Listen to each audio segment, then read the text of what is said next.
Good afternoon, everyone. Welcome to Getting Wise About Getting Old, Debunking Myths About Aging, a book launch and panel discussion hosted by Engage, Concordia Center for Research on Aging. I would like to begin this event by acknowledging that first, Concordia University is located in unceded Indigenous lands. The Kanien'kehá:ka Nation is recognized as the custodians of the lands and the waters on which we gather today. Tiohtià:ke, Montreal is historically known as a gathering place for many First Nations. Today, it is home to a diverse population of Indigenous and other peoples. Colonialism confounds chronology, and as such, we respect the continued connections with the past, present, and future in our ongoing relationships with Indigenous and other peoples within the Montreal community. Although this talk is taking place on the unceded land of the Kanien'kehá:ka Nation, many of you are not watching from Montreal, so we invite you to reflect with us for a moment upon the lands and histories where you find yourself now.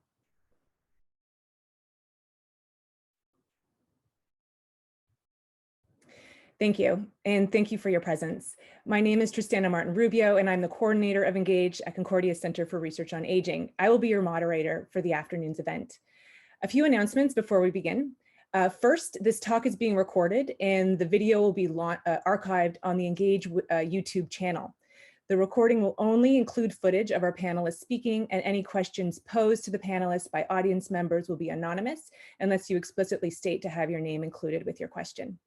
Second, we invite and encourage you to use the question and answer function at the bottom of your screen to submit any questions you have for the panelists. Please feel free to submit those questions at any point during the course of the event. We also encourage you to use other social media platforms beyond this Zoom webinar, and you can find us on Twitter at engage_CU. We are very excited that you are all here today, and we're looking forward to the discussion that will follow. A note about the event before we proceed. The event will first begin with a brief introduction to the book, Getting Wise About Getting Old, Debunking Myths About Aging, followed by the presentations of some of our contributors to the book, Dr. Patrik Marier, Daniel Dickson, Constance Lafontaine, and Dr. Kim Sawchuk. Each presenter will present their work for approximately 5 to 7 minutes, and following their presentations, the floor will be open to questions and for discussion. Today, we are celebrating the launch of Getting Wise About Getting Old, Debunking Myths About Aging, edited by Véronique Billet, Patrik Marier, and Anne-Marie Seguin, published by the University of British Columbia Press. Released in October of this year, Getting Wise About Getting Old challenges myths associated with aging by demonstrating how the difficulties faced by older adults are neither reducible to the passage of chronological time or to natural givens, but are rather encountered by older adults from within the systems, often ageist, of their very own culture. Getting Wise About Getting Old adopts a critical stance towards aging and ageism through a careful interdisciplinary treatment of at least 28 stereotype meanings around aging, from the myth of the cougar to digital ageism to older adults as uniquely recalcitrant to change. The book is divided into 6 parts: the portrayals and realities of aging, its living environments, different aging experiences, social rules, death and bereavement, and caregiver support. And each chapter seeks to provide answers to becoming wise to the elements of ageism that pervade, often in insidious ways, our many perceptions, our feelings, our personal lives, our commonplace language and public discourse, and social and political institutions about getting old, aging, and later life. Getting Wise About Getting Old bucks ageist bias with scientific integrity, data, analysis, and first-person testimony of older adults to offer a more descriptively honest and complex account of aging that renders visible older adults, not as a homogeneous group, but rather as heterogeneous. That is, as personally, culturally, politically, and intersubjectively complex individuals with their own points of view, their own worldviews, and their own responses to the terms of their own lives and situations. A more accurate depiction of these heterogeneous lives is an ethical commitment to encountering older lives as they are, and a political commitment to the imperative that older lives matter. In this light, the book is a good resource for interdisciplinary and interprofessional audience, from activists to researchers, students, teachers, public policymakers, and politicians. So to explore some of the elements of ageism, we're fortunate to have with us here today 4 of the book's contributors who also happen to be members or affiliates of the center. Patrik Marier, whose presentation will focus on the myth of the affluent senior, Dr. Kim Sawchuk and Constance Lafontaine, whose joint presentation will focus on what they call digital ageism, and Daniel Dickson, whose presentation will focus on the myth of the eternal child that is correlated to aging individuals with intellectual and developmental disabilities. After the four panelists have spoken, we'll open the floor to questions and panel discussion. And just a reminder, you can submit those questions in the question and answer box at the bottom of the page. So we'll start with Patrik Marier, whose presentation derives from his chapter in the book, Living on Easy Street, The Myth of the Affluent Senior. Dr. Marier is a professor at Concordia University. His research focuses on the impact of aging populations on a number of public policy fields, including pensions, healthcare, and labor policies across comparative cases. He is the scientific director of CREGES, a university research center housed at the Integrated Health and Social Services University Network for West Central Montreal, and he's the lead researcher for the FQRSC Team Aging, Social Exclusion, and Solidarities.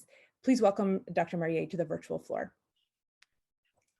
Thank you, Tristana, and thank you to Engage for organizing this event. So we're very happy to have the opportunity to share some portions of the book with you today.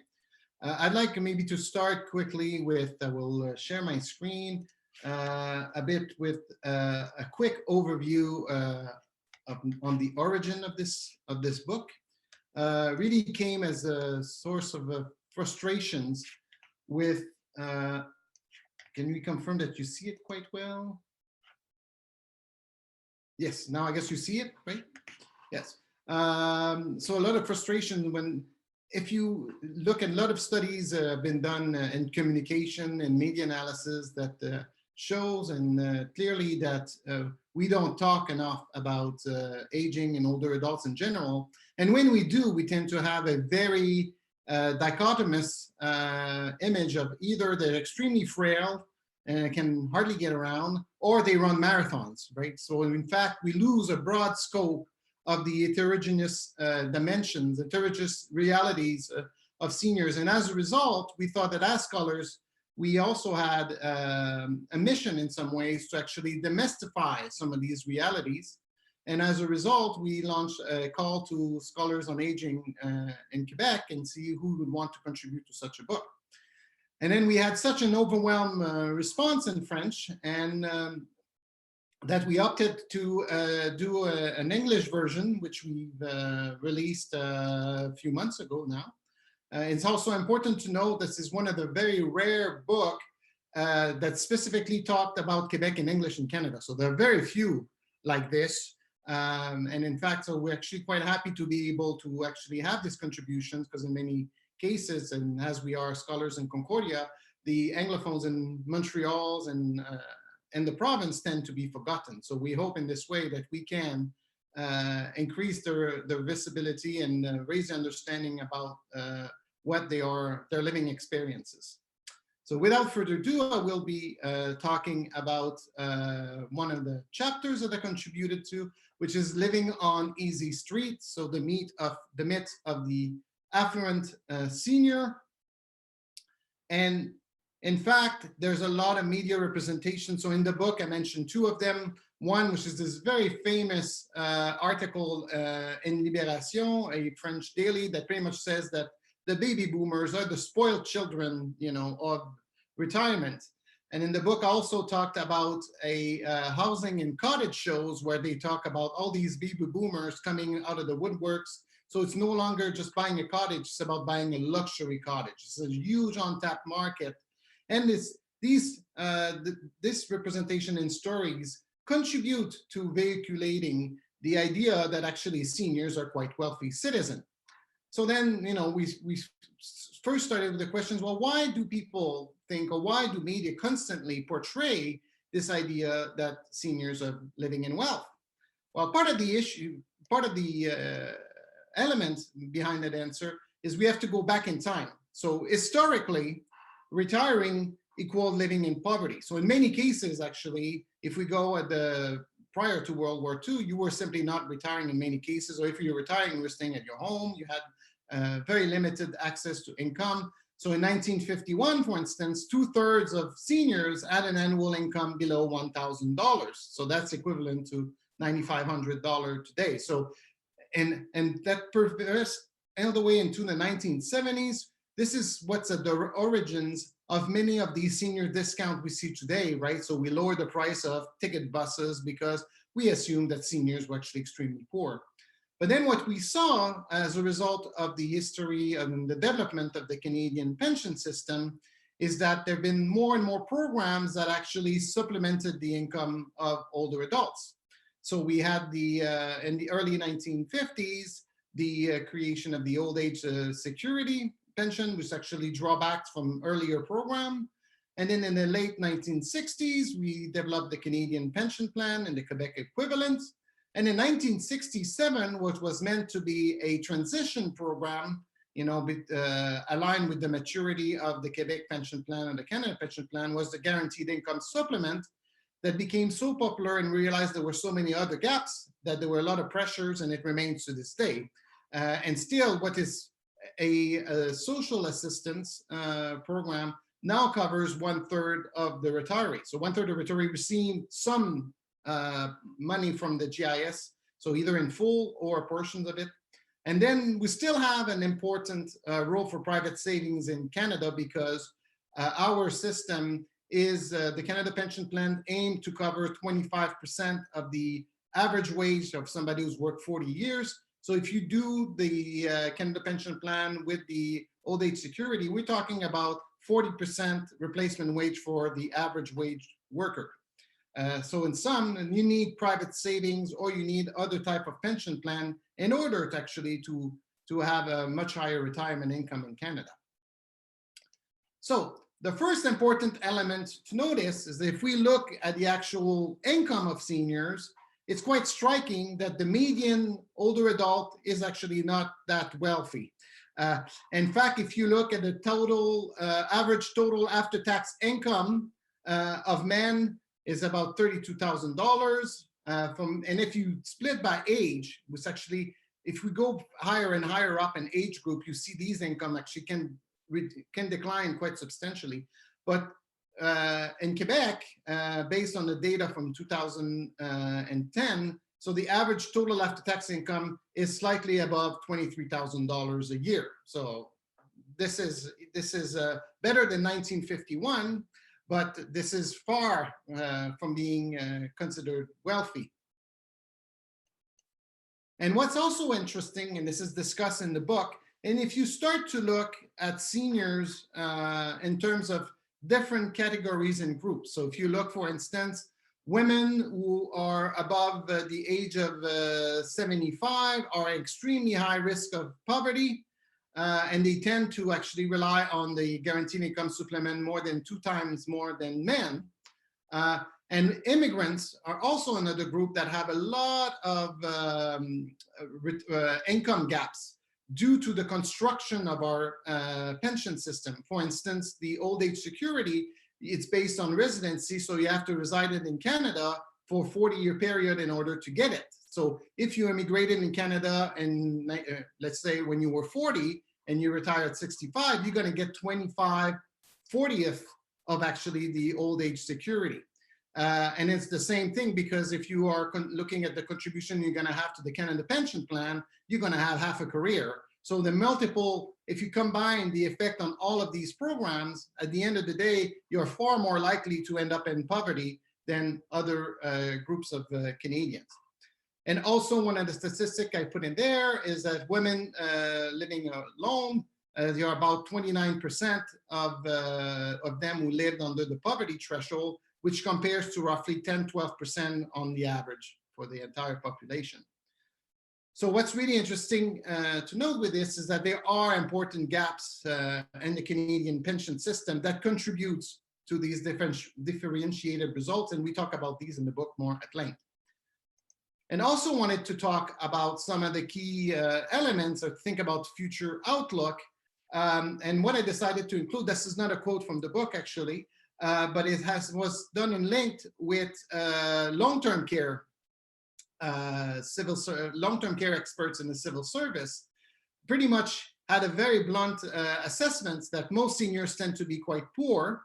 But from a critical point of view, we need private sector to increase our capacity. And this is exactly some of the type of issues we're seeing with long-term care in Canada, because seniors do not have the ability to actually finance that out of their own pocket, which is another illustration to show that there's really not that kind of affluence that would allow you to actually have dispensatory money to actually afford such services. As in fact, only 3% of Canadians have long-term care insurance. So it's another important indicator.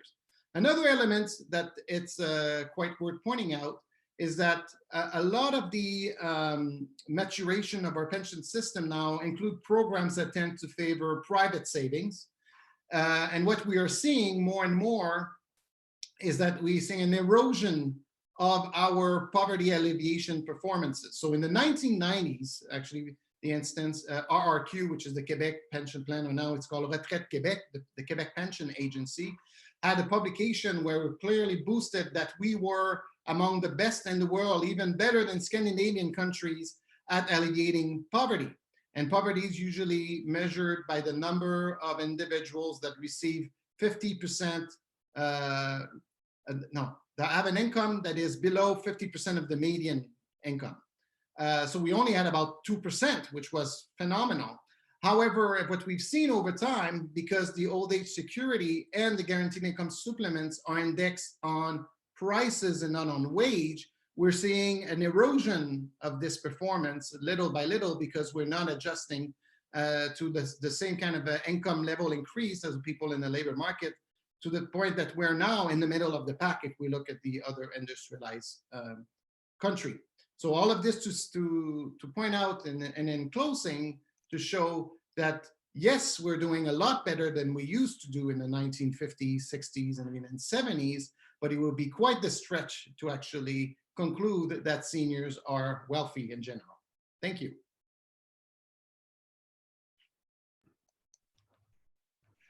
Great. Thank you so much, Patrik. That was wonderful.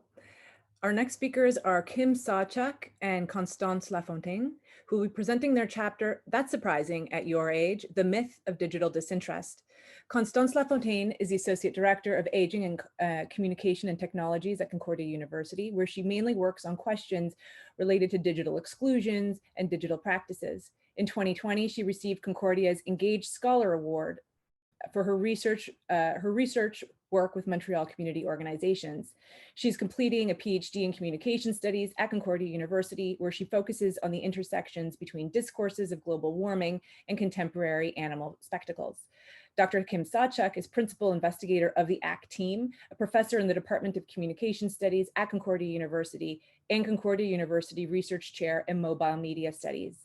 She has written on aging and community-based research practices, age-friendly city policies, how older adults engage with digital media, algorithms and representations of age, and on aging and activism.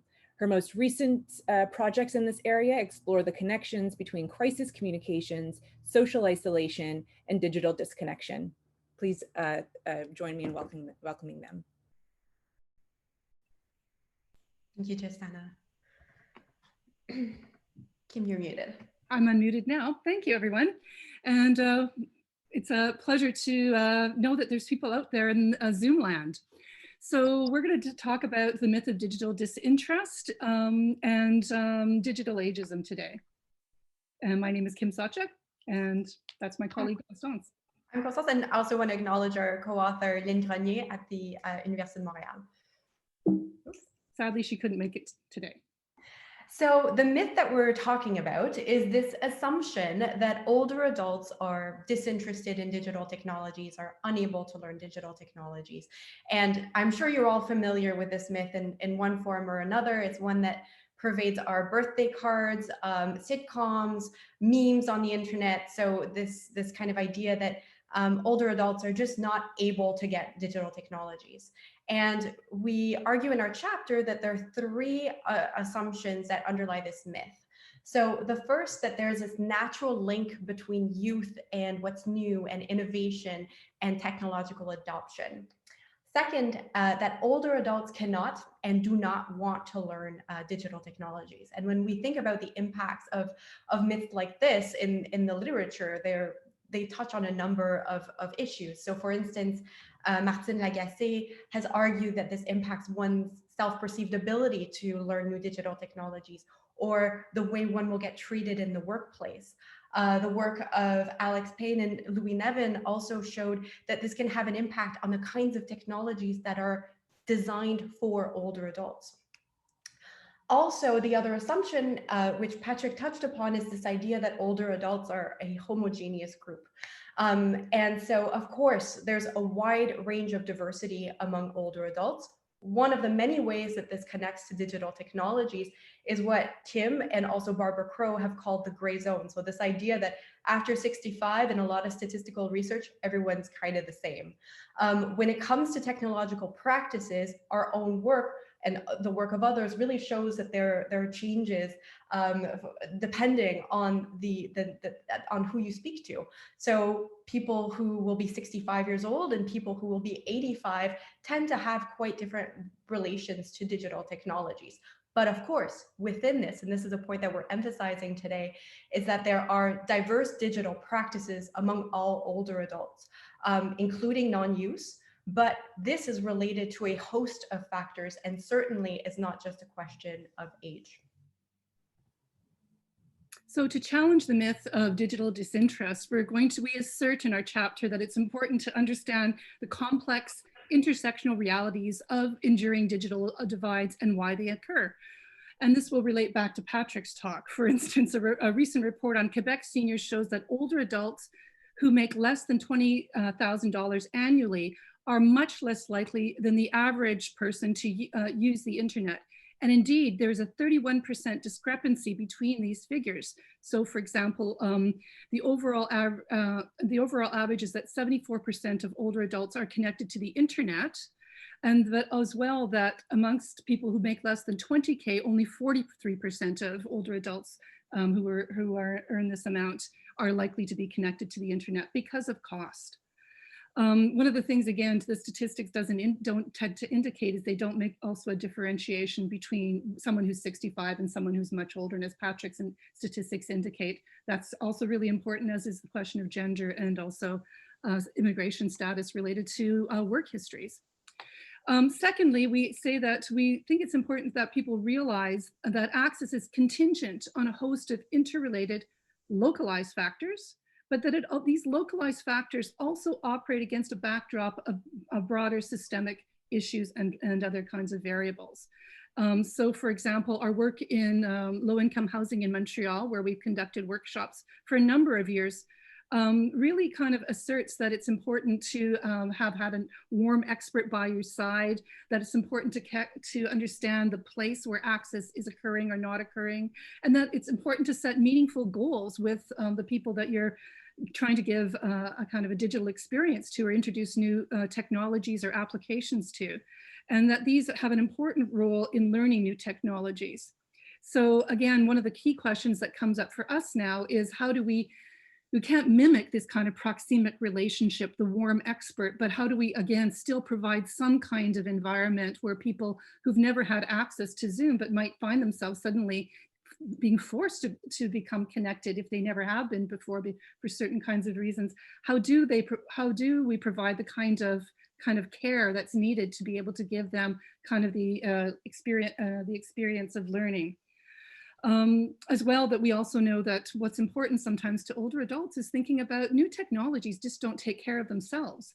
That one has to care for them. So what happens when these technologies are not introduced not only into a personal environment, but increasingly into care homes, into hospital settings? Who is taking care of those devices? Who's updating them? And who's also providing the person who they want to give access to with that access? So again, this is whole new areas of research are opening up because of the COVID situation.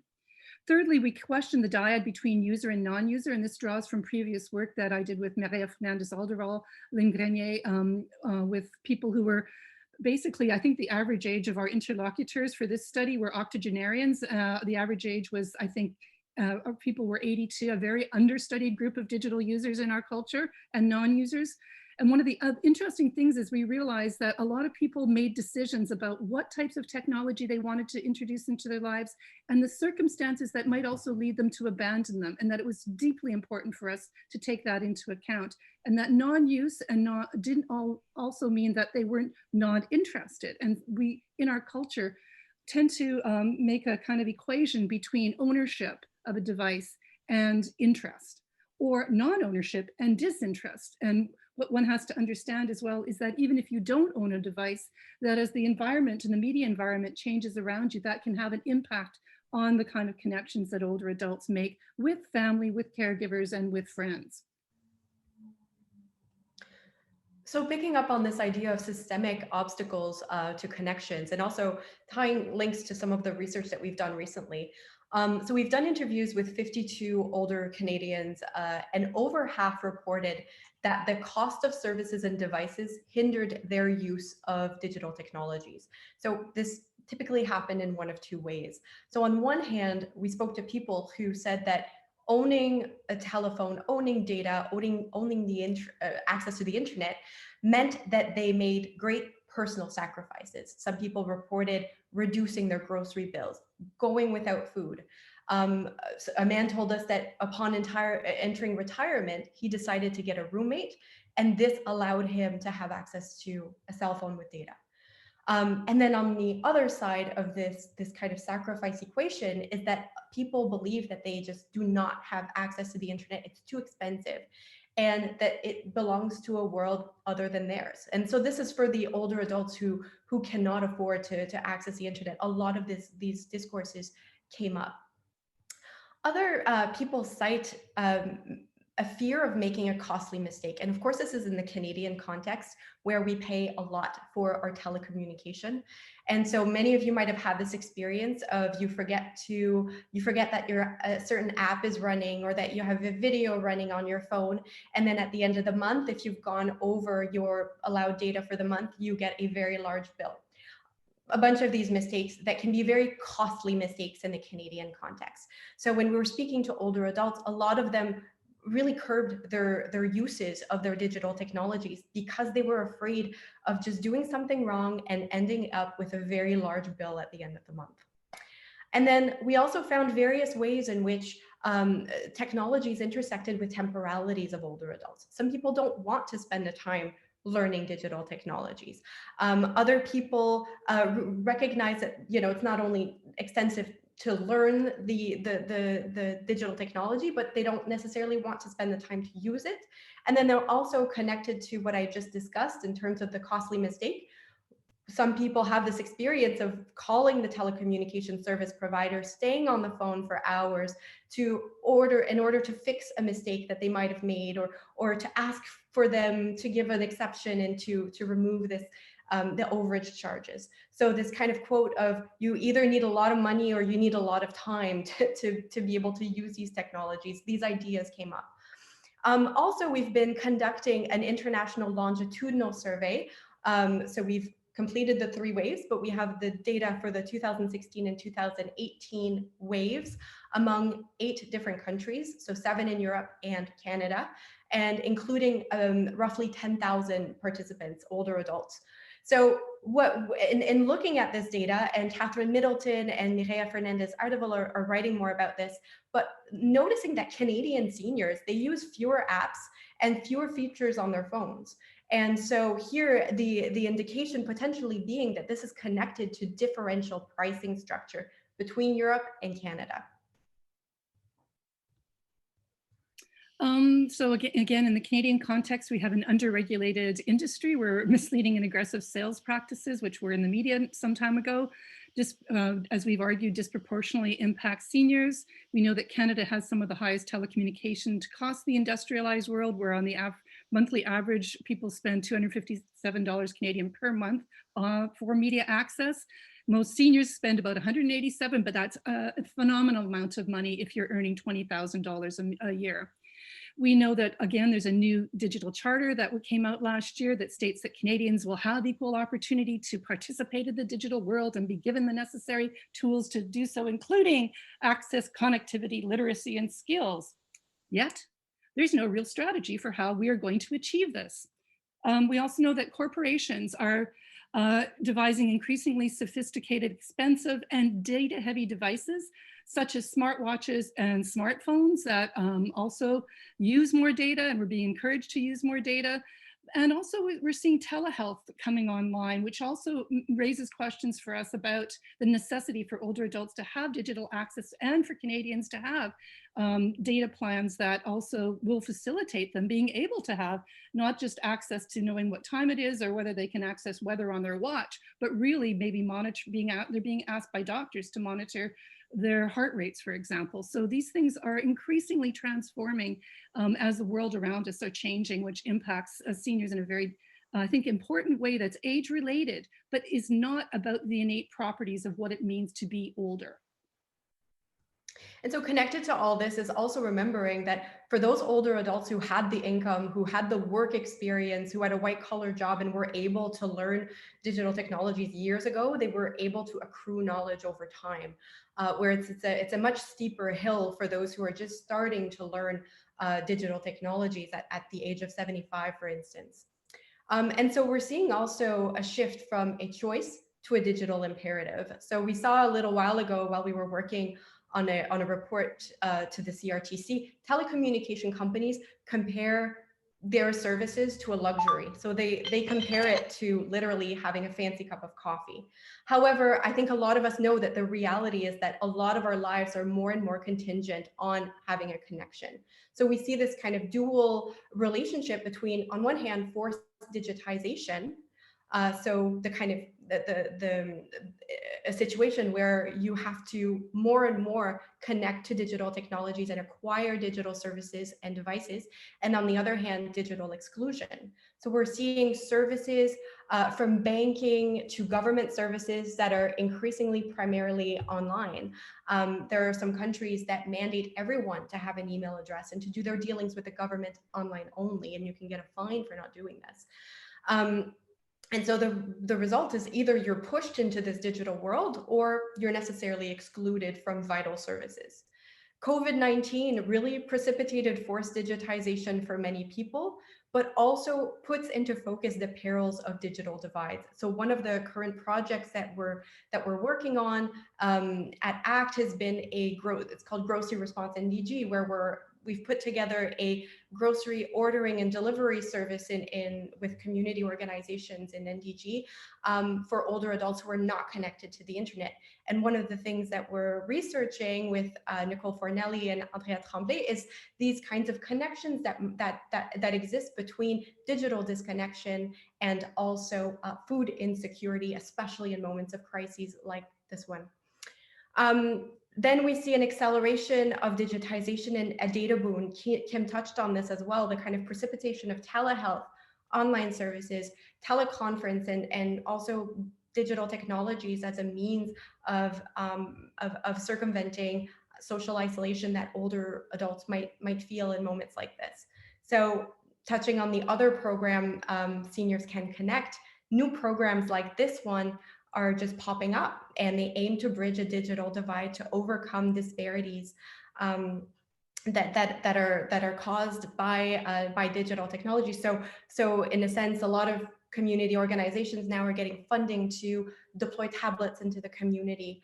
And so our role in this process is to try to better understand how this works, if such practices are feasible, and also to kind of evaluate the sustainability and effectiveness of such programs.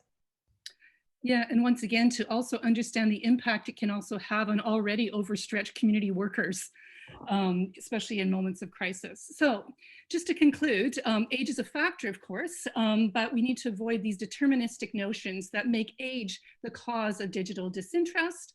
When it comes to older adults, choices and personal conditions related to age practices and experience, often we see still get reduced to a question of age, and we can find ourselves making these kind of comments, about, I just don't get it because I wasn't born in this period, not understanding that it's a whole confluence of factors that are related to motivation, haptics, devices and their affordances, but also systemic issues that need to be analyzed.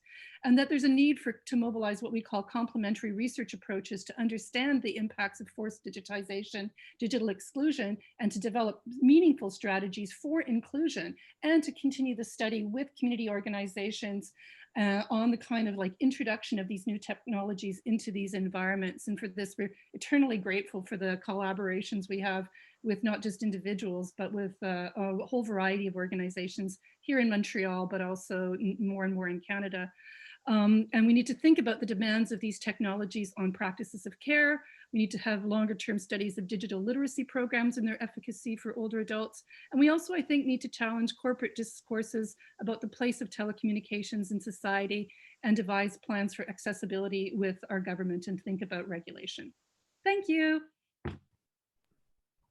Thank you so much, both. That was wonderful. Our next speaker is Daniel Dickson. The title of his contribution is Aging with Intellectual and Developmental Disabilities, the Myth of the Eternal Child. Daniel Dickson is a PhD student in political science at Concordia University. His research focuses on social policy with specific attention to the politics of aging and disability. Prior to his graduate studies, Daniel worked for 5 years as a personal support worker for people with intellectual and developmental disabilities in his hometown of Toronto. He's currently hard at work on his dissertation project, creating a cross-cultural provincial policy index to compare social inclusion policies for older adults with intellectual and developmental disabilities across Canada. During the pandemic, he has been happy to share a home office with his 18-month-old daughter, whose interest in books is quickly dwarfing his own. Thank you, Daniel. Thank you, Tristana. Yeah, so thank you to the other presenters too. Those are wonderful chapters, which I really enjoyed in the book. The myth that I look at is not one that relates only to older adults or to aging people, but to people with intellectual disabilities more broadly. And so the purpose of my chapter is to see how this myth ages and how it applies specifically to older adults with intellectual disabilities. And the myth is that people with intellectual and developmental disabilities are eternal children. This idea based on a reductive stereotype that people with intellectual disabilities are frozen in a state of childhood and they never develop past this state. And so obviously the myth is clearly false and based on a misunderstanding and a willful ignorance of the diversity of experience of different people with intellectual and developmental disabilities. But the question that I kind of wanted to explore beyond the chapter is, how does this affect their experience of older adulthood? Does it act to deny authentic experiences of older adulthood? And this idea of being a child, does it follow them around throughout their lives? And why does this idea persist? And so I guess the origin of the myth is in the basis of disability stigma, which is this idea that disability is a personal tragedy, something that happens to somebody. This is a way of binding disability within an individual. It puts the responsibility for disability on an individual. It limits the understanding of disability to only an impairment, only a diagnosis. So it pathologizes what disability is. And the impact of this is it puts the onus on the disabled person to bring themselves into society rather than on a society to be inclusive and accommodating to disabled people. And so really what the chapter is about, and what I think a lot of disability advocacy is about, is gaining social inclusion, finding ways to kind of reverse a history of social exclusion. And so in the chapter, I talk about institutionalization, which is this really dark history that Canada has in its relationship with people with intellectual and developmental disabilities. If you're not familiar with institutions, this era has only recently ended, but people with intellectual and developmental disabilities were warehoused away in these rural locations and subjected to really terrible conditions, all sorts of abuse, over-medication, forced sterilization. And in Quebec, this era only recently ended. but there's still social exclusion. It's just in different ways now. Now it's through lack of access to social functions. There's much lower rates of employment and education among the population of people with intellectual disabilities. And so the impact of this is it leads to fewer opportunities for this group to represent themselves and to be seen as non-children or living authentic versions of adulthood. And so, there's also an extra onus because a lot of the older adults, the current cohort of older adults with intellectual disabilities, are survivors of this previous era of institutionalization. And so they're living with the trauma that's been inherited from a lifetime of kind of neglect and abuse within the health and social services structures. And so bringing that legacy forward, there's an impetus on the government and on a society more broadly to accommodate and try to find remedy for this group. And so, the implications of the myth are important. As a policy scholar, ideas such as these, misunderstandings, myths, stereotypes are really important because they are at the heart of how policies behave. If you understand the ideas that are behind policies, then you understand how the policies act. And so what this myth does is it legitimates the idea of disability as dependence. It creates basically a one-to-one relationship where disability is dependence. And that's really problematic in a society where independence is a value that is so valorized, because it basically stacks the deck against people with intellectual disabilities who, seen this way, are seen as kind of frozen in a state of dependence. It's also more specifically been used as a rationale to deny access to health and social services to this specific cohort, who I must stress are at the far margins of society here in Quebec. And so in the chapter, I talk about how under a regime of austerity, social spending for older adults with intellectual disabilities was rolled back, and how access to day programs was taken away and given to younger adults who were also facing kind of bottlenecks in the system. There's also been a lot of new information since the COVID-19 pandemic about how older adults with intellectual disabilities have been disproportionately victimized and faced really adverse conditions in the pandemic. One of the most prominent examples was the first draft of the triage protocol that the Ministry of Health and Social Services introduced when in the early stages of the pandemic. There was discussions about who would receive critical care, who would have access to ventilators and beds, and there was a really ableist triage protocol that was put out by the Quebec government that received a lot of attention and a lot of really immediate clapback from disability advocates. And then I guess the last negative implication of the myth is it can be used to downplay this urgency that I was talking about. So, I feel that there's this imminence, this urgency to find remedies and reparations for the survivors of institutions who, again, are in older adulthood, and many of whom are beginning to pass away without this acknowledgement that they suffered at the hands of the Canadian government. So how do we bust the myth? Well, broadly, what's required is the greater social inclusion of people with intellectual and developmental disabilities. But that is a really complicated concept, really multidimensional concept. And it's hard to just kind of snap your fingers and make inclusion happen. So what I think is the most effective avenue is increasing opportunities for voice. So this means disability advocacy efforts and policy processes must introduce and accommodate the involvement of people with intellectual disabilities, and specifically older adults with intellectual disabilities, as a key constituency. So if you look at the nature of disability advocacy in Canada, it's very much oriented towards younger adults. Right now, a lot of the real gains in advocacy are happening for the cohort who are advancing out of, from turning 18. So going from one service system and education services system to another, which would be employment, vocational programming. And certainly there's tremendous bottlenecks there. There's a lot of problems, and that's a great area for focus.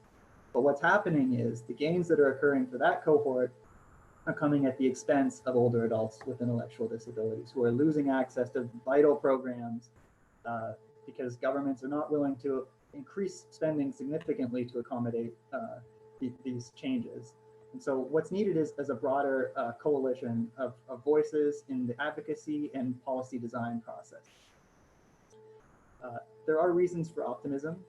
Person-centered care, which is a method of social services provision, which privileges the voices of people with intellectual disabilities who are using the services, is an increasingly popular model of care. And so that's happening across the country. There's a growing commitment towards person-centered care. And then I also bring up the increasing popularity of participatory research methods, which is a methodological technique that gives voice to, in this case, it would be to older adults with intellectual disabilities who can be involved in shaping knowledge accumulation and knowledge dissemination in ways that we can learn from. Instead of talking about people, we can give people the opportunity to speak for themselves. Lastly, COVID-19, as I mentioned, has brought both some opportunities and a lot of new obstacles. So early on in the pandemic, there was a lot of optimism about how, now people will be able to understand what social isolation feels like, or now people will be more sensitive to the dire situations that are happening, for instance, in like long-term care facilities or group homes, where people are kind of put into these risky situations and with the social distancing measures, et cetera, they're not getting the same kind of interaction that they would prior. But a new set of obstacles has also arisen. I mentioned the triage policy. It's important to acknowledge that older people with intellectual disabilities have been disproportionately affected by the pandemic in terms of adverse health outcomes. And so while it would be nice to think that this kind of catastrophe would reorient ourselves and create a more caring culture, I'm hopeful that happens, but it seems like there's a new set of obstacles that will come along as well. So the opportunities to challenge this myth and to create policies that are more inclusive of the voices of older adults with intellectual disabilities is there, but it's going to require a lot of social buy-in.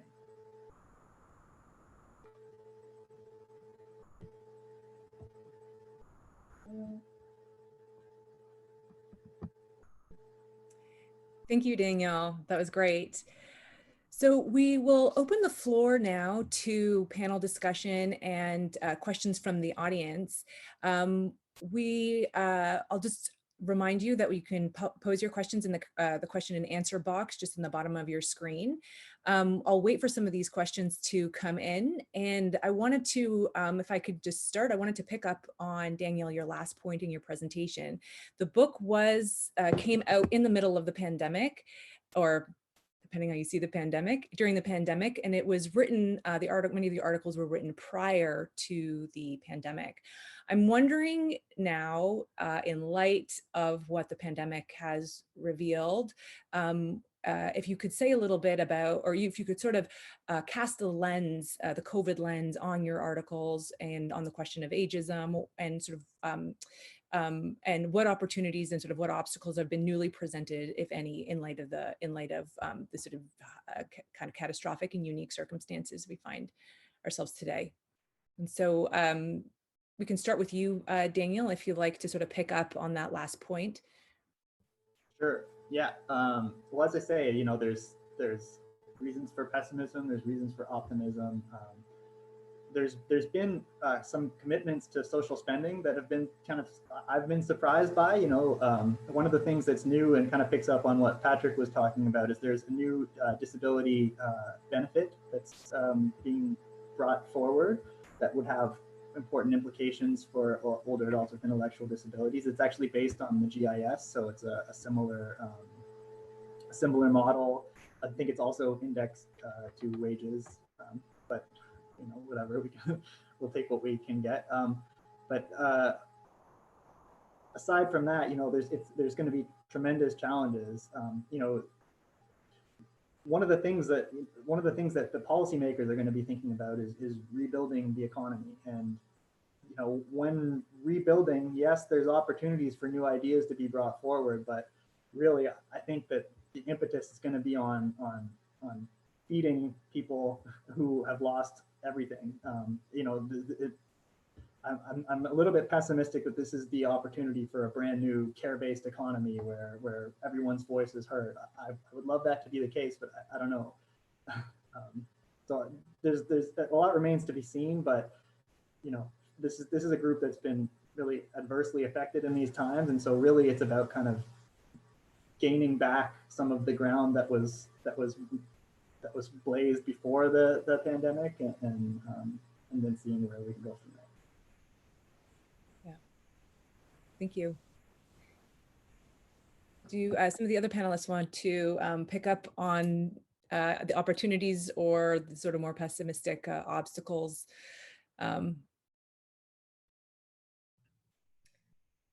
Sure, I can start perhaps with regards to our work on digital technologies. On one hand, I think there's a recognition of what digital disconnection entails for older adults, what it can mean in terms of, as I mentioned, the connection to food insecurity as just one of the many elements.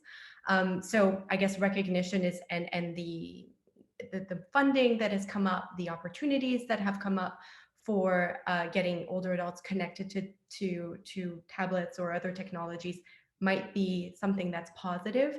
I think a more kind of cynical view is also thinking of how this connects to corporate incentives, to, for instance, what happens to the data that gets connected with older adults using these technologies. Are these programs sustainable at all?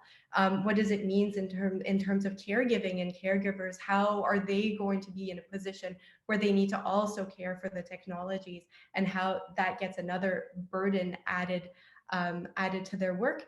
And there's also a sense of, Kim mentioned it, a lot of these programs are framed very much in a kind of charitable discourse of, oh, this company and this company doing something great during COVID and providing older adults with digital technologies without addressing some of the underlying long-standing policy issues that continue to sustain a digital divide in society.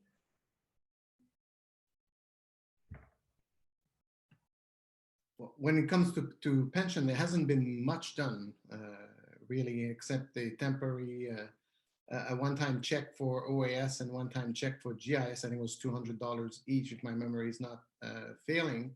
But I think what we see more on the financial side is the fact that there's been a strong resurgence on the number of scams going on during the pandemic. And there's a lot of community groups quite well aware and been on the ground to remind older adults to be very mindful of that situation. And there's also I think the biggest impact on the retirement side might have been how we will change the planning of certain individuals on retirement, right, or about to retire. We may even have to see a number of individuals going back to the labor market as a result of the pandemic, but it will take years before we can fully assess, right, that situation and the impact on the pandemic. A point you made about the sort of increased vulnerability of older people to scams, it ties in nicely with a question we have from in the question and answer box. The question was originally posed during Kim and Constance's talk, but I think it fits nicely here. Has there been any research done with seniors on their fears of using online banking, fears of being hacked, scams, and that sort of thing? Maybe we could start maybe with Kim. Or yes, there is indeed. One of the members of our network, Galit Nimrod from Israel, has done a whole study on what she calls techno stress, and also the kind of technophobias. And so she's looked at it from a kind of more social psychology perspective to understand those kind of fears. What we call fears, though, or hesitancies, are sometimes kind of also because there's different conceptions about privacy as well that can be generationally tied. So So I'm not sure if this gets to an answer to the question, but sometimes older adults get talked about as hesitant users. Well, sometimes it's because they've asked kind of critical questions before about whether they can afford or whether they really need a device in their life. So kind of fear has to be kind of pulled apart. It's a really interesting question. There's also kind of fears, I guess, that are kind of legitimate, related back to what Patrik said, about kind of being uncertain about the kind of encryptions and about the kind of what they might be opening themselves up to in terms of what researchers like Joanna Redden and the group who does work on data justice would call data harms, and the implications of what it means to make parts of your life and your data habits accessible online, and what that may open you up to. So what we might call fears are also because I think as a society, there's a lot of uncertainty about what all of this actually means, and a lot of black boxing around, what we call black boxing in the literature. We can't crack this technology open. It's hard to understand. And so understanding how, when those fears are actually kind of legitimate concerns and questions, and or obstacles that actually make it impossible for someone to think that I can learn. So again, the fear questions, the fear factor is a really interesting research question, and there is work on that. And if people are interested in any particular articles, just send us a note and we're happy to point you to sources and resources on these issues. Maybe just to add to this as well, in terms of the technophobia, one of the findings was also that there was a connection between one's proficiency using digital technologies and the level of phobia, of stress that somebody might encounter in using a new technology. And I know there's been a lot of research done on scams and older adults, specifically, like that niche of literature, but very actually quite conflicting findings throughout all this. But one of the elements that comes up often is the connection to digital literacy and the ability to tell what the subtle cues of scams or fraud might be. I mean, it's difficult. I mean, the scams are becoming so much more sophisticated day by day, deep fakes, for instance. And how do we build these subtle ability to differentiate what is real, what is fake, and how is this tied to digital knowledge? So I think that is an open question, right, to consider. And flip side of that as well to consider, it's not the onus is not just on the user or the older adult. What we saw in some of the work on misleading and aggressive practices by telecommunication in Canada, not to kind of say it's a scam necessarily, I don't want to be that I don't want to say necessarily it's a scam, but in terms of some of the practices are reminiscent of some scam practices. People target older adults as well for perceived vulnerability they might have in a specific subject matter, and here in the telecommunication sphere, a perceived vulnerability they might have in terms of technology. So taking advantage of that essentially for profit.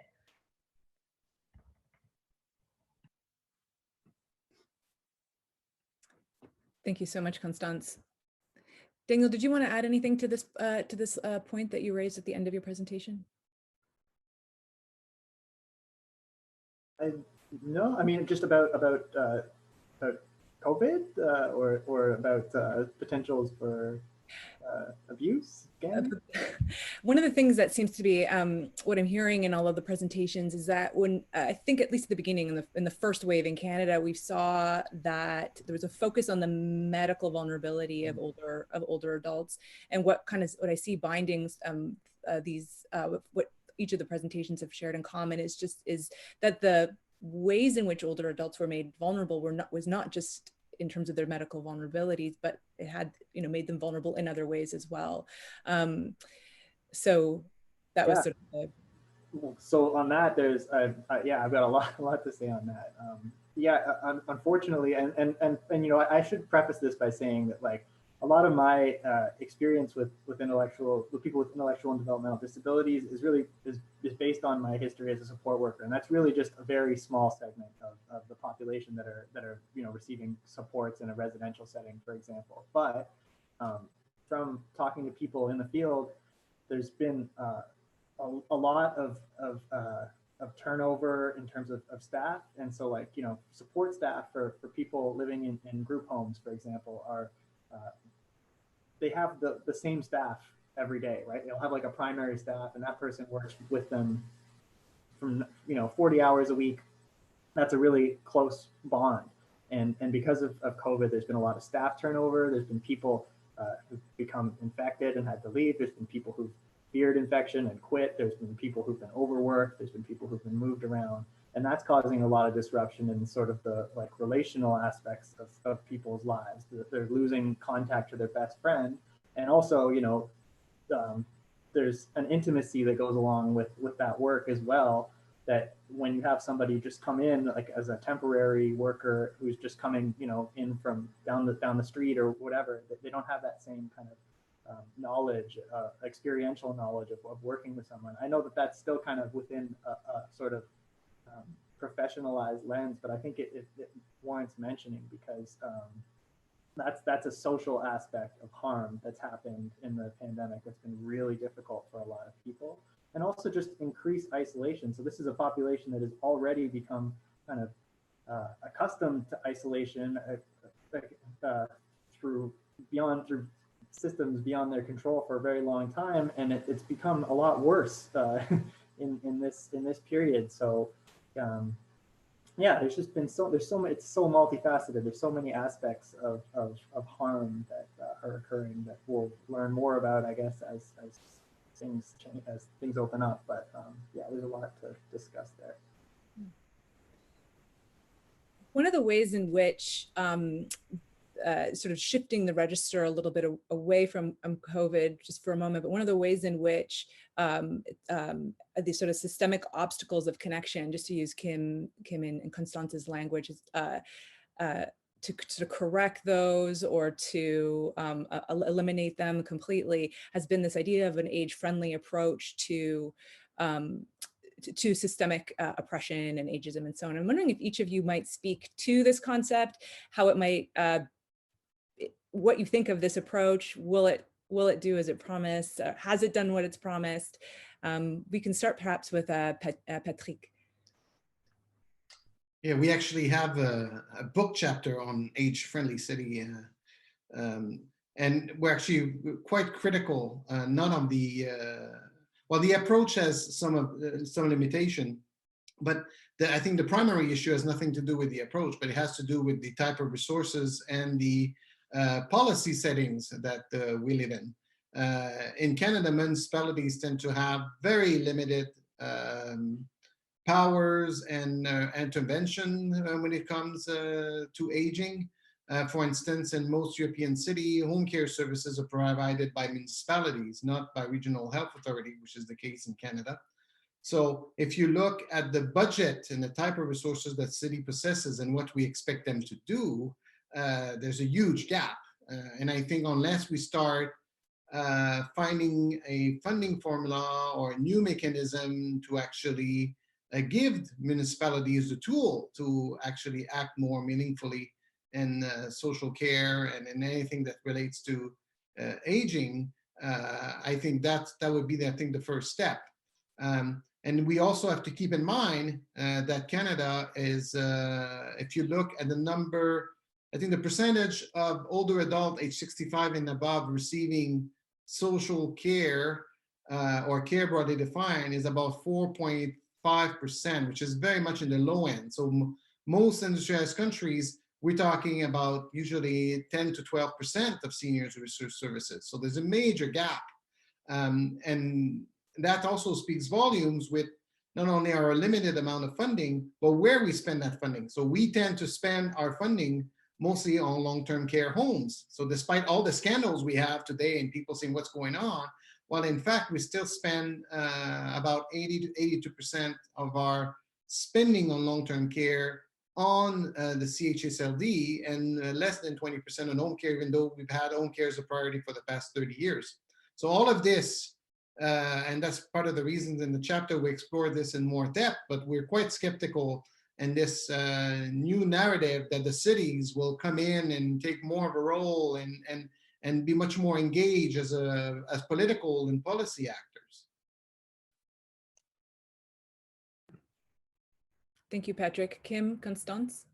Yeah, I think, I mean, one of the petals on the age-friendly city flower that you see if you look at the World Health Organization documents is communications and technologies as part of the age-friendly city agenda.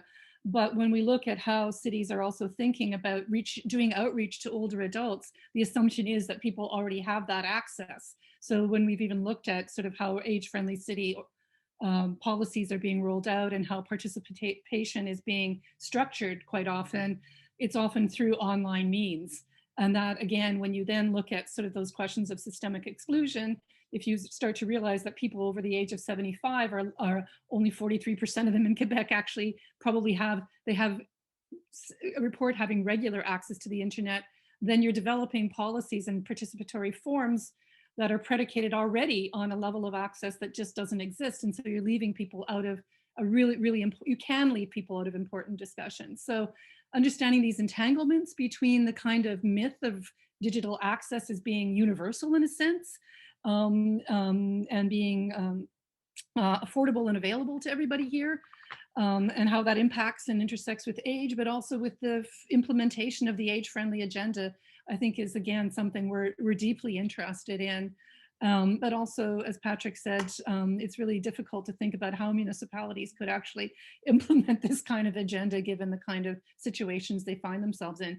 But as well, we also find myths where a city like Montreal is increasingly marketing itself, if you look at some of its online work, as a city for youth. And so we've looked at, say, Tourism Montreal and the way they represent age, and they promise Montreal to be a city where you never grow up, which is a kind of repudiation of aging itself as something that can be, you know, not only just something that we're all going to experience, we're all going to get old, but also something that also, you know, is an important and vital part of our urban environment, that old people aren't just a burden on systems, that they contribute to the civic life of cities. And what we actually see in the pandemic as well around this is how many older adults have been volunteers in civic and community organizations in our cities. And then when they become the population that's told you have to stay home, these kind of volunteer banks of volunteers kind of dry up. And it's just, again, a reminder of the kind of contribution that older adults actually play to the life of the city. And so I would like the city to be as friendly to those of us who are aging, and that's everybody, as they can be. It's in all of our interests. Or just, yeah, I think you both did a great job of answering this. I would just add like two elements. Is also a lot of, it seems from Kim and Mike's work on this, a lot of the responsibilities for consulting seems to be downloaded to community groups that are so overwhelmed and very busy following their own mission. And so there's a kind of expectation they do a lot of the legwork, not only in service delivery and in many ways in the city, but also the work of representing the ideas of their constituents. And then also I think it's worth thinking of how much of this is just kind of like multiplying buzzwords between smart cities and sustainable cities and age-friendly cities. And when you're looking at these plans, there are very few connections between all of them. So there's no thinking of you know, digital connection or digital strategies in the age-friendly city. And that tells you a lot about the city's conception of older adults. And there's nothing about aging in the smart city plan that Montreal put together, which tells you a lot about how they think about technology and smart. So yeah. So let fewer silos, and also actually thinking about how these plans work together to building the future of the city. Thank you, Constance. Daniel, would you like to add something? Yeah, just to pick up on that, I think, you know, I absolutely agree with what Constance was saying. You know, I think one of the ways to eliminate the sort of siloization that's happening is as I was saying, to kind of give opportunities for voice. There's definitely ways within municipal politics. I think it's what's great about municipal politics is that there are opportunities to be a little bit more accessible. There are opportunities for more delegative and there's opportunities for more participatory forms of governance.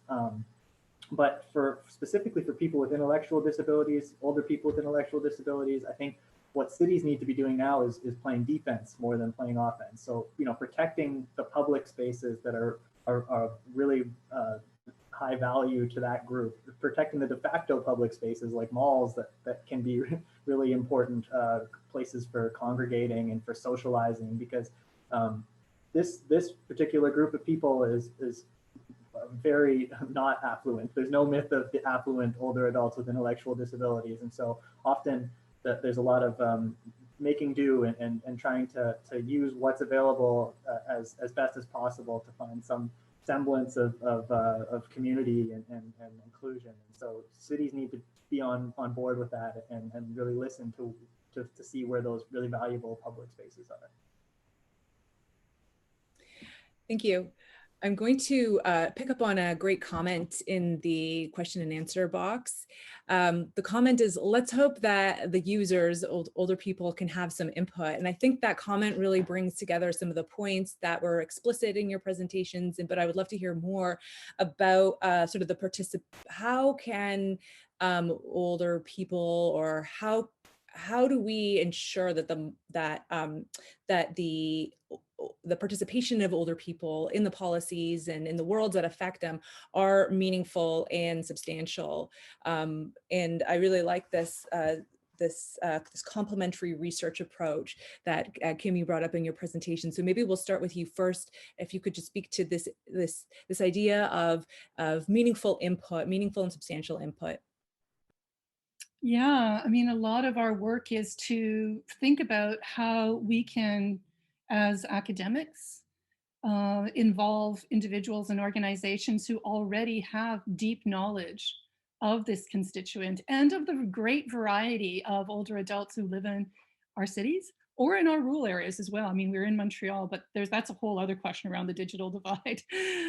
So again, it's developing research agendas that are, because there's a kind of a deep engagement and building experience and trust with community organizations and working with older adults, and being willing to transform your research agenda and questions to kind of meet the kind of queries of that community. So again, a lot of our work is about creating those connections and liaisons over time, so that when an issue like the COVID situation comes up, we've got some experience, we've got some knowledge as well. And it's really the knowledge of those people, the people who are out there on the ground, and working closely with them. Understanding that, you know, again, participatory action research methods are important because you want to make social change, but that's a long-term proposition. Be patient. Doing this work is, I always like to say, it's like doing the dishes. It's never over and you're always going to be doing them. And then also that, you know, we like to do work that's theoretical, work that's drawing on data and statistics that exist, but also asking what statistical questions and what questions aren't being asked that data needs to be gathered. And how can we get better empirical evidence to kind of reflect more the kind of experiences of what it means to be aging in this particular moment in time. So we really think a lot about how what data, large-scale data collection like the longitudinal study will do and can do for us, and understanding that language and its power when you're also making say a policy report or statement, but also the power of testimonial and the power of individual older adults' words and having used them in different reports. That's what people remember, is this the older person telling us that, you know, if I you know, have to buy this data plan, then I can't buy groceries that week. Or realizing if we've given you know, money to people to participate in a study for some older adults, they can give that to charity as a tax write-off, the $20 that we may give them to participate in something, and for someone else that's their groceries for a week. And so realizing that there's a kind of politics and power to all this research, and how you have to create the conditions for inclusions. And sometimes when governments put out surveys and only put them online, we printed them out and we go to the malls, you go to where the people are and you talk to them and you fill out the survey. And even if they say, well, you're going to muck up our data set by using this and you have to fill it out online, we'll insist that we bring the data that we collect to governments and organizations because it's important. And then it's important to, again, as researchers, to work in, for us to work in collaboration with community groups and organizations to develop research that meets their needs, but also can help them create the arguments and have a better understanding of both the value of what they do and what they contribute, but think about other ways that it can always be improved. So, you know, it's a wide open field that's amazing and wonderful to work in for all kinds of reasons. Constance, do you want to add anything about complementary methods? We like data of all kinds, and we like theory, and we like speculation. I'd say part of this is also, at ACT at least, it's also been building long-term connections to partners in various ways and building the trust over time. I see in the participant list, we've got like some of the people that we've been working closely with for the last 7 or plus years. And it's really been about kind of thinking together and working on projects that usually have a clear kind of outcome, but being open to the research possibilities and the collaborative possibilities that emerge through that. So the one thing that we've talked a number of times about today was the misleading and aggressive practices. That was born from digital literacy workshops we were doing that had absolutely nothing to do with this. And the work of RECA, Respecting Elders Communities Against Abuse, helped us reframe some of this in terms of older adult mistreatment and financial mistreatment. So all of these perspectives have been incredibly crucial to any kind of research that we've done, and also any kind of policy intervention that we've done to, in this case, federal governments. And not only has this perspective been crucial, but these interventions were done with community organizations. And I think on one hand, it makes the research truly emerge from the experiences of people who are often overlooked in government research and academic research, but also brings their own experiences to bear, you know, hopefully when systems work correctly on policies.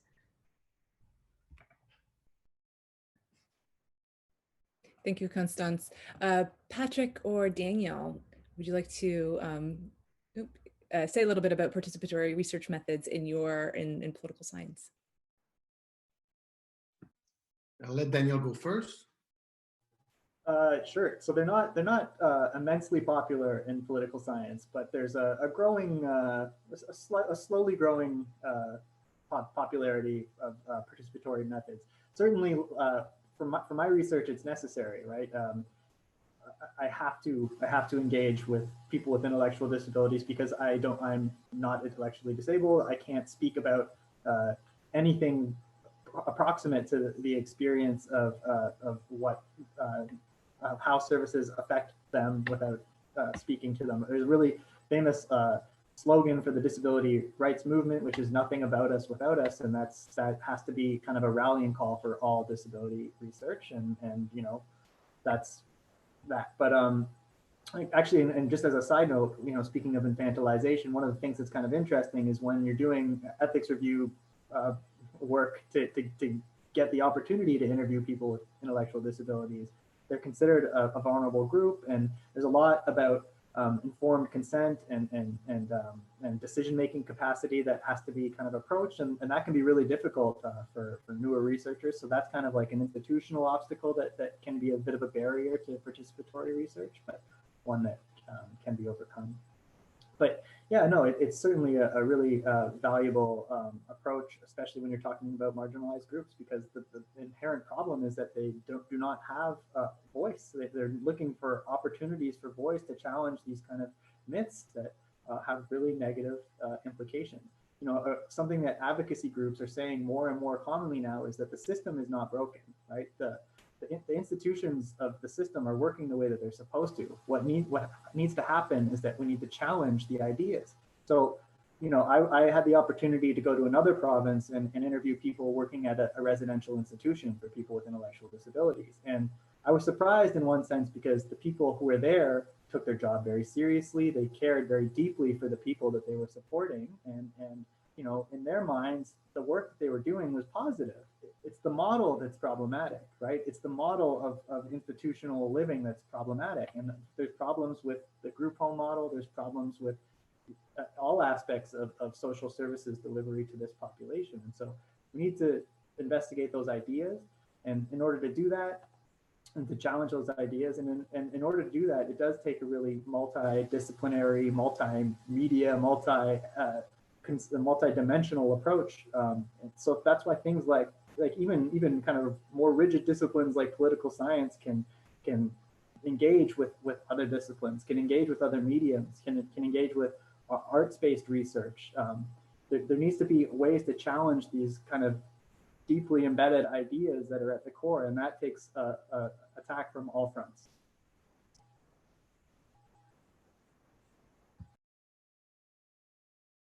Well, I can maybe just add to this. It depends on the research question, right? So for a lot of the work in political science, we're interested in how policies and politics influence the type of decisions you pass in the legislature. So you tend to follow who are the actors behind it, right? In some cases, it could be initiatives for civil servants. So you want to understand what happened within the civil service that led them to think about specific issues that way. Or other times it can be a spur of the moment social movements that caused a lot of chaos and prompt politicians to act on an issue that long been forgotten. So for us, it's very, the extent to which it's participatory or who you engage with is really dependent on the elements we are studying.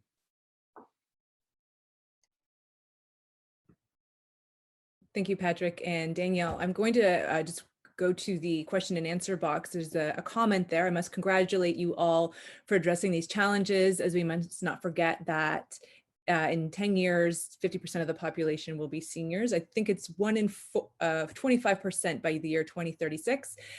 Plus, with the advances made medically, citizens are living longer. So pensions, housing, healthcare will be essential needs. One of the things I see in this question is, what is the value or what are the benefits of living in an aging society? So you've discussed some of the benefits of the sort of perspectives of including some of the perspectives of older people in the policies and the cultures and so on that affect them. And so now this question seems to be sort of at a higher level. What's the value of living in an aging society, or the benefits? That language might be quite precise, but maybe we'll start with, I don't know, Patrik, if you want to start with that question. Yes, well, I usually tend to think of these questions as there are some challenges, but there are also benefits, right? So in many ways, I think some of the ongoing changes we're starting to see with an aging society across the Western world is redefinition of what retirement is. So we no longer assume that you're 65, it's over and done, and then bye-bye. So more and more we are individuals starting a second career. Other individuals decide, you know what, I'd like to work a day a week. I want to give more time to volunteers. So I don't think it's, I think it's a bit false to look at it in a dichotomous ways, right? So we're going to have aging society, it's different.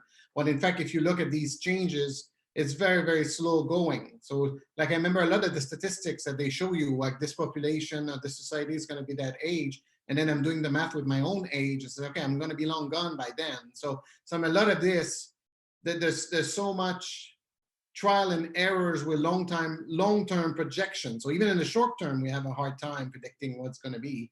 So if we start thinking about what's going to happen in 30, 40, 50 years, there's so many things involved into this that it's very hard to think and conceive in what's going to be. But otherwise, in terms of advantage and older society, if you think about labor force issues, right, it tends to be, if you have a more experienced workforce, it tends to be something that is highly valuable, right? That's not true across all sectors of employment, but for a large part, some of this is something that it's highly valuable. You also think and hope, like for example, if you think about social care, you hope that and COVID would be helping for that we're going to start to value certain services like social care that we have not before. So from a political science professor, you're hoping that eventually the number of people is going to tip the scale so that, you know, older individual will actually be able to get better services better care and will be better equipped to actually transition into a society where it's going to be much less ageist than it is now.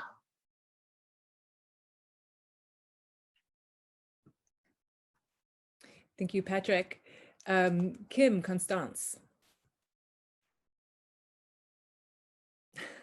I know, yeah, it's a good question. I think Patrik touched on some of the things that I was thinking about, the kind of greater recognition of the needs of older adults.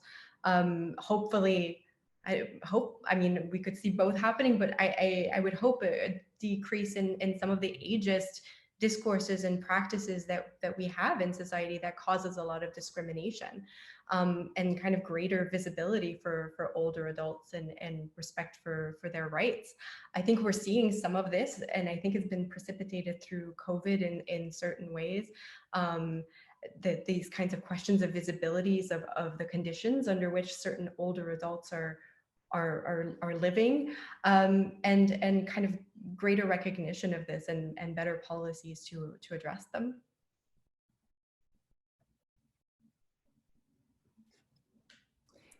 Kim or Daniel, would you like to say a few words?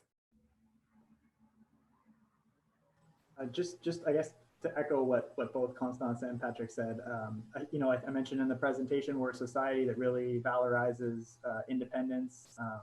There's an opportunity with changing demographics to kind of reorient ourselves a little bit that way, and find new kind of organizing principles that aren't so much focused on independence and performance, and can maybe instead be focused on care or relationality, or so those types of things are opportunities that could come with demographic shifts. Great. I don't know, just more on a general thing. If you're aging, it means you're living, and how that is, and hopefully that's a good thing. And how do we make those conditions so people can experience their aging, as Amanda Grenier says, a series of lifelong transitions where we're living at every moment and living together. So how do we address fear of aging, not just fear of technology? How do we implement intergenerational connection and contact so that it's not seen that older adults are not other, but that we also don't other youth as we age? How do we create a society where we value and value, not just value by saying, yes, nice people, pat on the head, not infantilizing value, but recognize older adults and our aging process, so we can live not just in dignity and with respect, but maybe live ungracefully and with chutzpah as we grow old, and continue to be agents of change, but interacting with everybody else.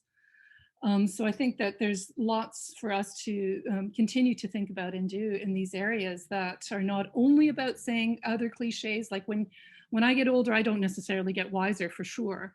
But there is a certain kind of, there's experience that comes along with that one has to continue to evaluate and reevaluate. And how do we create those opportunities for those continual reevaluations with all populations in our societies, and those also who are the old, to quote other age studies scholars, who again are often, invisibilized.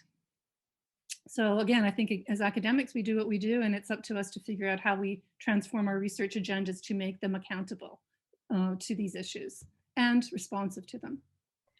I just want to add, I think one of the questions for me, it's difficult to think about this question, at least for me, without thinking about climate change and where the world as a whole is going, and how people will be aging into the future. And as we're thinking of changing these systems, of adapting these systems to demographic shifts, it's probably a good time to start thinking of how we adapt these systems in order to enable aging as other generations grow older as well. Thank you. I just want to encourage everyone to ask any questions, to pose them in the question and answer box. I do have a question actually for the panelists that has come up throughout the discussions.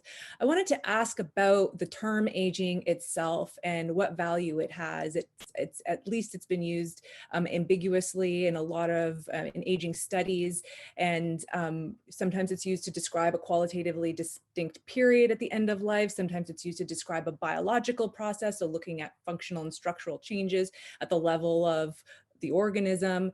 Sometimes it's used to talk about the life course, and sort of just to Kim, you mentioned earlier that everybody is aging, that when we speak about aging, we are sort of alienated from ourselves, if you are a younger person, to not see yourself as part of this trajectory. So I wanted to ask this question of like, what of this term that we've been using to describe a particular phenomenon, is there a better term, or should we continue to just, as the panelists have, denaturalize it, denormalize it, depathologize it, and retain it?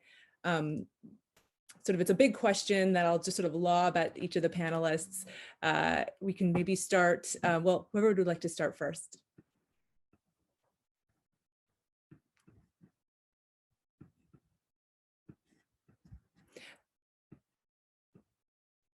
Kim, you'll have to unmute yourself, I think. I mean, I would like to know from whoever's still left out there in Zoom land, how they understand their own aging and what aging means to you. When you think about age and aging, do you think about it as biology? As in biological, the discipline, it's senescence. It's about deterioration to a large extent of the organism. You know, there's a cultural perspective on aging, which talks about it in relationship to other kinds of systems. So I'm curious about, I theoretically draw on the work of Amanda Grenier, who's not looked at, at aging in terms of stages. I mean, there's life changes and transitions that happen at particular periods. And even if we think about biology, I often think about my own biology. I've often said I have my 80-year-old toe that was far older than the rest of me was. And sometimes when you're older, you're not, I'm still behave like a 12-year-old at some moments in my life. So the age that I am, I never leave behind the ages that I was. And I'm always thinking about the age that I will be. And some parts of me are much older than other parts of me. So even my own biological age, I think, is extraordinarily uneven.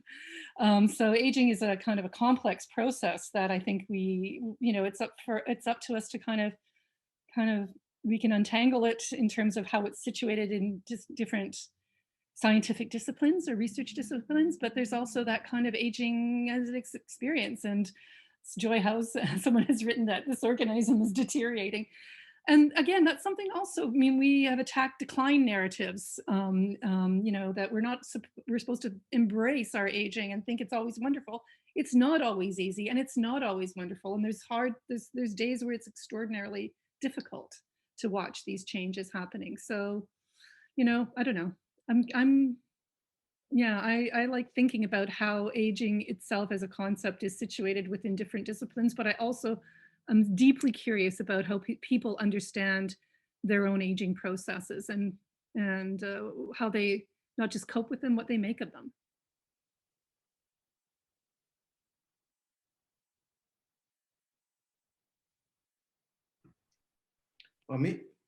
Well, someone raise their hand. There you go, Lisa.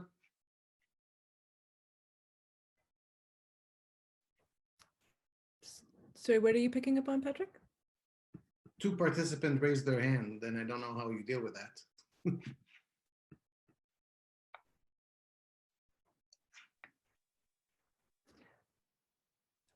I'm not seeing that on my side. I am. Two attendees have their hands up if you go under the participants.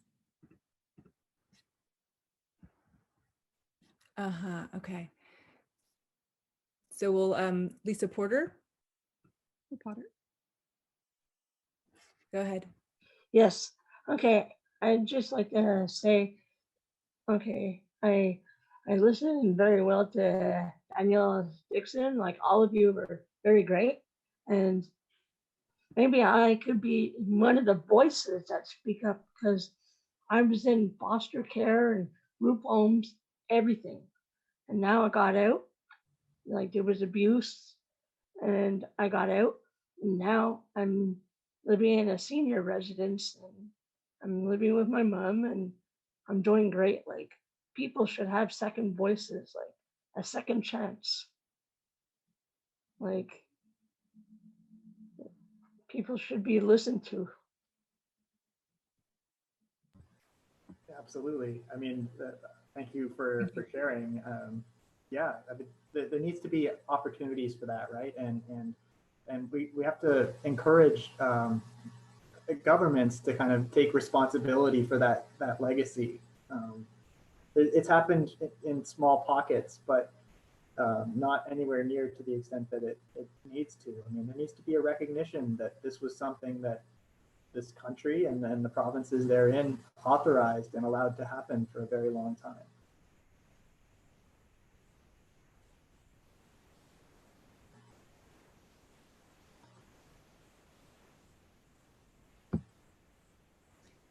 Are there any other questions? We can open up the chat to speaking if you would prefer to speak your question as opposed to pose it in the question and answer box.